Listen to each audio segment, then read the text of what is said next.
Nag-iisang alas na hawak nila Rigor at Roberto para masukol itong si Ramon at Tanggol ay nawala pa na parang bula dahil sa grupo ni Tanggol naitakas itong si Julio at Franco. Samantalang nautakan naman ni Tinding ng paunti-unti ang magkapatid na Guerrero sa gawa ng napaikot din niya itong si Gustavo.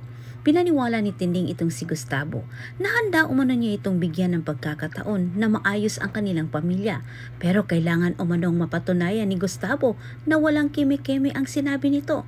Hiling namang kapalit ni Tinding kay Gustavo ang sabihin umano ang totoo ang pandaraya ni Miguelito.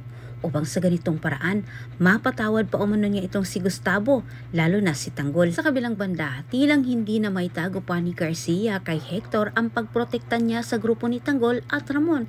Nararamdaman ni Garcia na may motibo itong si Hector sa panay dikit ng dikit sa kanya. Subalit siya'y kinutuban din ng masama.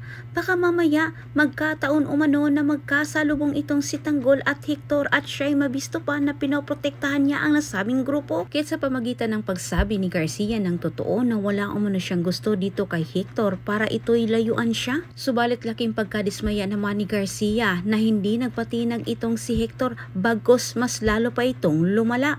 Pinagkamala naman ni Rocky na itong si Tanggol at Garcia ay magkasabwat umano para siya'y itumba. Kahit pinaimbestigahan din ito sa kanyang tauhan ang pagkatao ni Garcia para malaman niya.